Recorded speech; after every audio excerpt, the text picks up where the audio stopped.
नेपाल का विरोध मैं समझ नहीं पाया। मैं इसलिए नहीं समझ पाया कि भाई जबकि कहानी है तब तो नेपाल भारत का अंश हुआ करता था। तो अगर हम भारत की बेटी कह रहे हैं सीता को, तो नेपाल कौन सा भारत से अलग था? नेपाल तो अभी 1903 या 4 की बात है जब नेपाल भारत से अलग हुआ है। Nepal was very much India, Bharat ही था नेपाल, तो भारत की ही बेटी थी उस हिसाब से तो। Oh wow. What is this, Mr. Manoj Shukla? What is this? How can you say that Nepal was a part of India? Wow, Nepal इन्डियाको अधीनमा रहेको थियो र इन्डियाबाट छुट्टिएको थियो 1904 1903तिर अरे के। How can you say that? कुन हिस्ट्रीमा गएर चाहिँ तपाईँले त्यो पढ्नुभयो? कुन हिस्ट्रीमा चाहिँ त्यो लेखेको छ?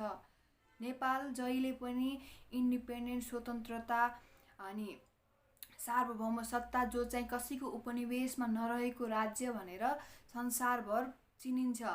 हाम्रो पुरै हिस्ट्री हेर्नुहोस्, पहिला हिस्ट्री हेर्नुहोस् अनि बल्ल कुरा गर्नुहोस्।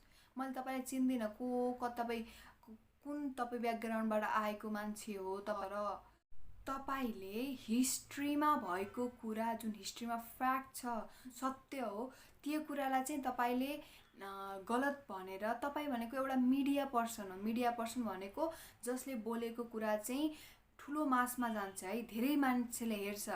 तपाईँले कस्तो मिसकन्सेप्सन बनाउन खोज्दै हुनुहुन्छ? Nepal was a part of India. What is this? Nepal has never ever colonize by any other countries. बोल्नुभन्दा पहिला चाहिँ तपाईँ हिस्ट्री पढेर आउनुहोस् है।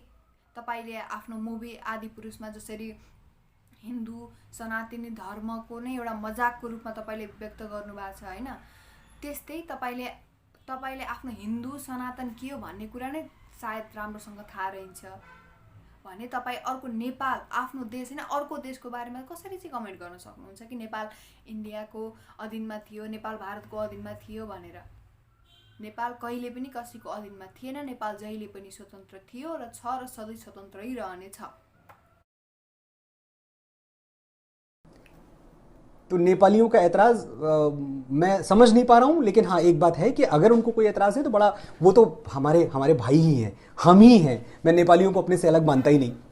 तो अगर उनको किसी तरह का एतराज़ है तो मैं समझता हूँ कि अगर मुझसे बात करेंगे तो मैं उनको ये समझा पाऊंगा कि जबकि बात हो रही है तब जानकी भारत की ही बेटी हुआ करती थी, और राष्ट्र के तौर पर भारत और नेपाल आज भी अलग नहीं है।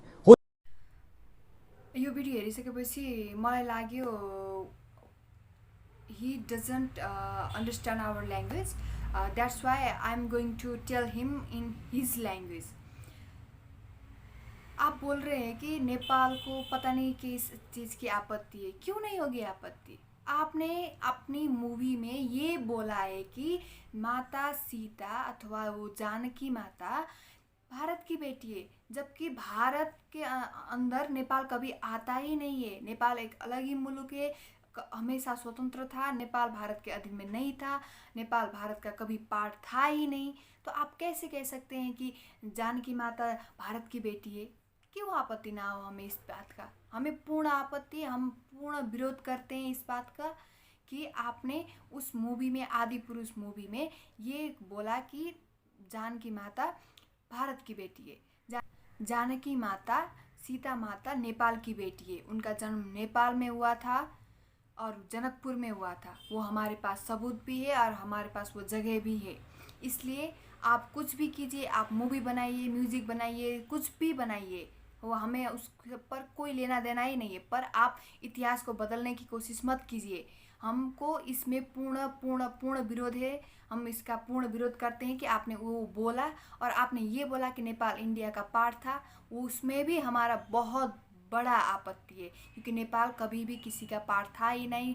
नेपाल एक स्वतंत्र मुल्क है, नेपाल किसी के अधीन में नहीं हुआ था। पर आपको ये भी समझना चाहिए कि इंडिया ब्रिटिश के अधीन में था। इंडिया को स्वतंत्र कराने में नेपाल ने मदद किया था, इसलिए आप स्वतंत्रता दिवस मनाते हैं, हम स्वतंत्रता दिवस नहीं मनाते। ये आपको समझ लेना चाहिए।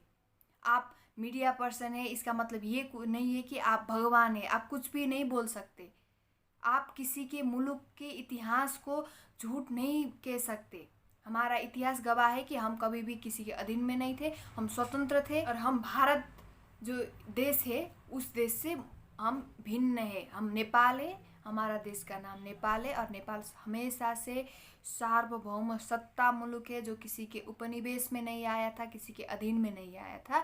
ये बात आप समझ लीजिए, ये कान खोल कर सुन लीजिए कि नेपाल कभी भी इंडिया के अधीन में नहीं था, नेपाल इंडिया का पार्ट नहीं था।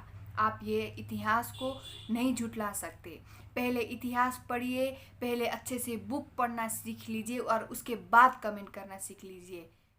ये हर एक नेपाली अभी आपको बोल रहा है, क्योंकि इंडिया एक हमारा छिमेकी राष्ट्र है, उसके साथ हमारा मैत्रीपूर्ण संबंध आज तक कायम रहा हुआ है। पर आपने ये बात बोलकर हम हर नेपाली को एक बहुत बड़ा दुख दिया है, क्योंकि हम नेपाली कभी भी किसी के अधीन में नहीं आते और आज तक आए भी नहीं है। हमारे गोरखाली सेना ने आप लोगों को मदद की थी कि ब्रिटिश के अधीन से बाहर निकल सके। इसलिए आप इतिहास को झुठलाने की गलती कभी मत कीजिए। आप अपना काम कीजिए, अच्छे से कीजिए, हमें कोई आपत्ति नहीं है। पर आप हमारे देश पर, हमारे मुल्क पर कभी कमेंट मत कीजिए। हाम्रो देश नेपाल सधैँ स्वतन्त्र थियो, सार्वभौम सत्ता मुलुक हो हाम्रो देश, यो कसैको अधीनमा रहेको थिएन। यो कुरा हामी प्रत्येक नेपालीले बोल्नुपर्ने कुरा हो। हामी नेपालको सच्चा एक नागरिक हौँ। सो हाम्रो नेपाल, आफ्नो देशमाथि कसैले त्यस्तो कमेन्ट गर्छ, कसैले त्यस्तो हाम्रो इतिहासलाई झुटाउन खोज्छ भने हामीले चर्को विरोध गर्न सक्छौँ र हामीले गर्नु पनि पर्छ। म प्रत्येक नेपालीलाई म आग्रह गर्छु कि सबैले यो कुराको विरोध गरौँ र त्यो व्यक्तिसम्म पुर्याउँ जसले चाहिँ यो भनेको थियो। उसलाई यो गल्तीको आवाज दिलाउनु जरुरी छ कि उसले के बोलेको थियो। त्यसकारण म सबैलाई आग्रह गर्छु कि प्रत्येक नेपालीले यो भिडियो सेयर गर्नुहोस्, सबै माझ पुर्याउनुहोस् र त्यो व्यक्तिसम्म पनि पुर्याउने कोसिस गर्नुहोस्। उसलाई थाहा हुनुपर्छ कि उसले के बोलेको थियो, इतिहास के हो भनेर।